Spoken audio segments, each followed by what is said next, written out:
I'm always thinking about ways that we can interact with the tarot that will help us learn. Each of us learns in a different way, and I've been workshopping one of those methods recently, and I finally was able to sit down and kind of put it in logical sense. I've been, like I said, workshopping it, so it's been kind of messy, but I just wanted to share with you guys a method that I've been using lately that I've really been connecting with. So today we're talking about studying the tarot by themes. I'm going to walk you through the steps first, and then I'm going to show you an example from my notes that I worked through the other day.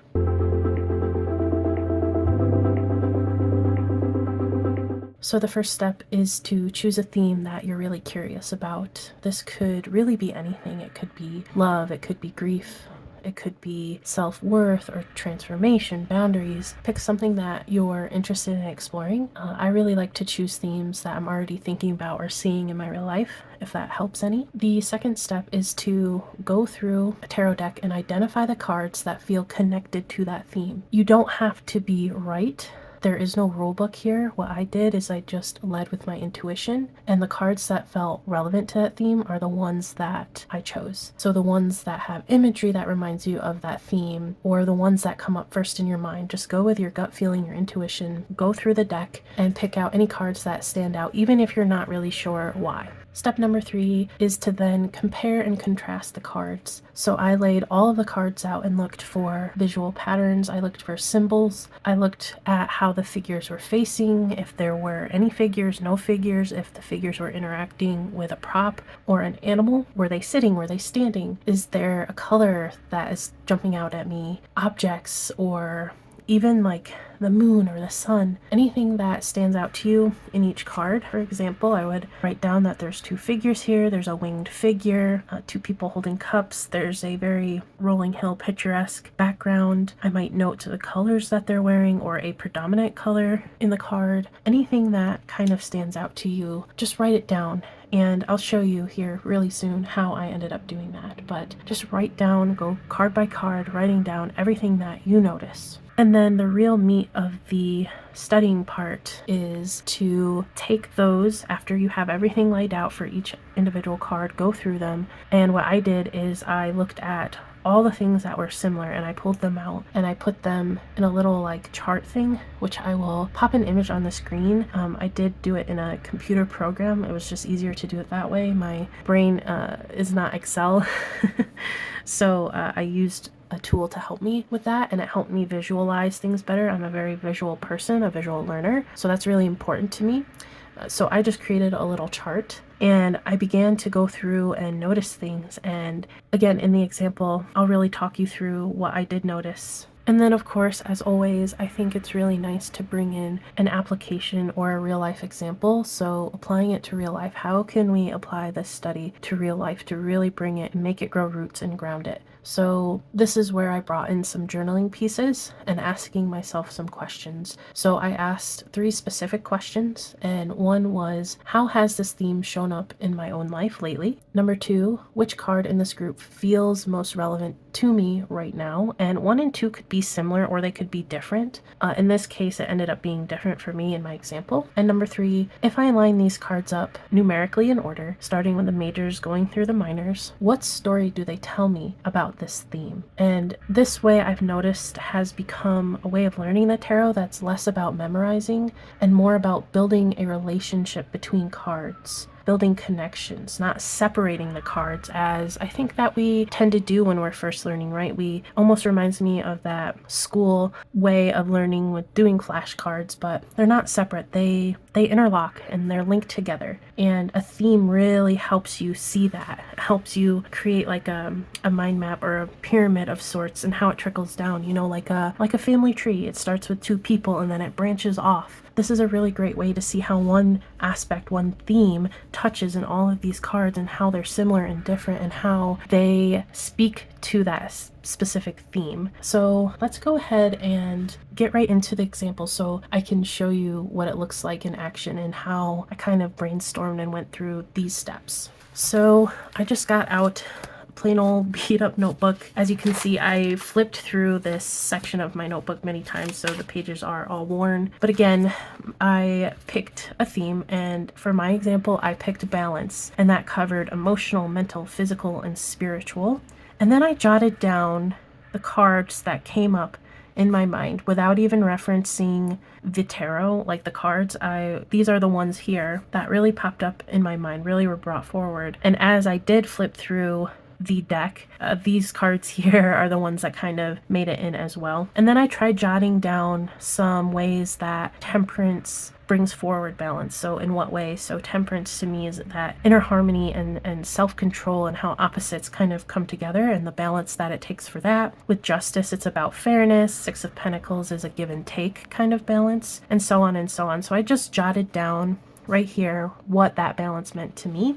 And the deck that I did choose was a classic RWS, though I think it would be interesting to try a different deck that isn't so classically tied to the RWS. I think you can do this with any deck, basically, is what I'm saying. But for the first time in the workshopping, I wanted to focus on the classic imagery here with the RWS. So then I jotted down here in my notes, what did I want to look for? Again, I mentioned this earlier in step number 2, but patterns, visual patterns, symbols, directionality of the figures, body, facial expression, any props, colors, stuff like that. And then again, that real life application piece. So how did I go about doing this? After I selected all my cards, I made a chart here.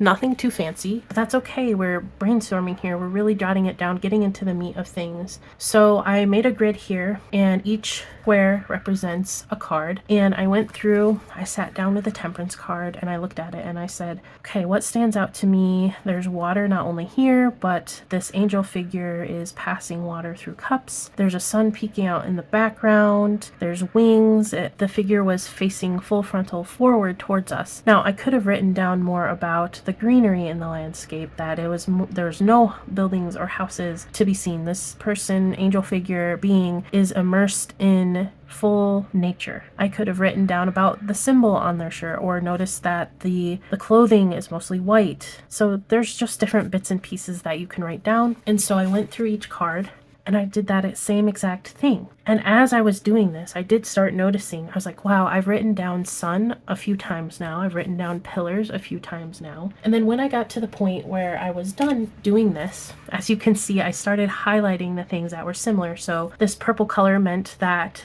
these featured a figure wearing a crown of some type, whether it was a floral type of crown or an actual crown or a star crown, as we know, like the Empress has. I jotted it down. I highlighted it in a specific color. That way, when I went to the more visual chart aspect that hopefully I've popped up on the screen, it really helped me to take these bits and pieces and organize it even further.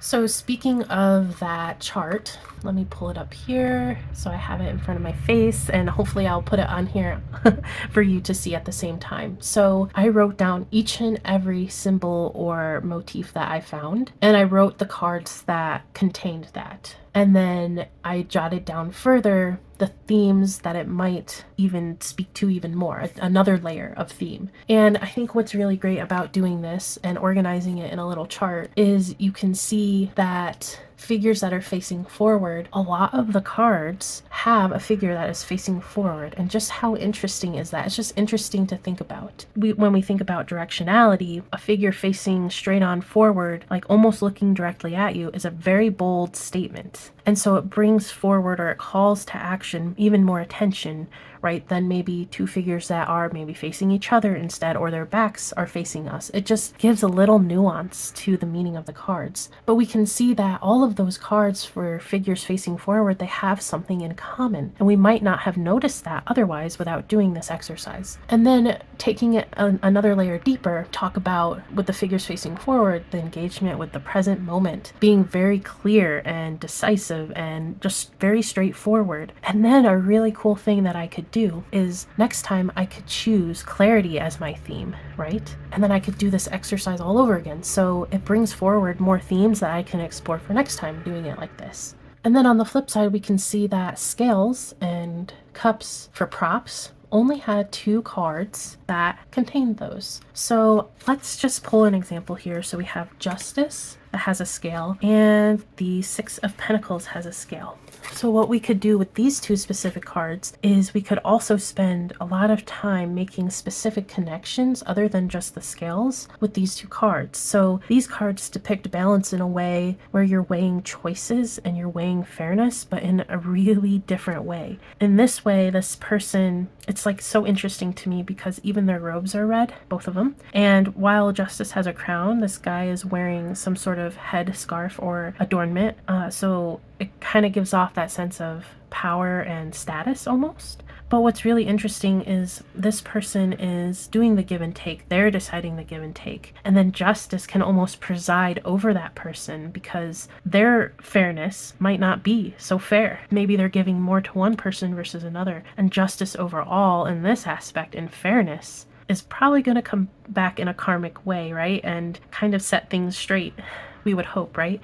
So it's just really interesting to take it a step further with certain cards. And you can, it's kind of like choose your own adventure. You can take it any way you wish. So I just wanted to hop on today and go through the way that I've been looking at the tarot, studying the tarot. I thought of this, and I'm a big theme person, so I think that stems from my English language studies background. Theme is always a huge thing that we discuss in seminars when you're in an English track, right? So my brain naturally works that way, and it helps to make sense of groups. And in those groups, I can look at the cards and say, oh, okay, well, I understand Justice a lot better now, seeing it side by side with this card, which is also an act of justice or fairness or the lack thereof in a way. And I can create whole stories here. And it's been a really enjoyable practice. And I just really wanted to share it with you all because maybe it resonates with some of you. Maybe it will help you guys organize your own ways of learning, your own thoughts.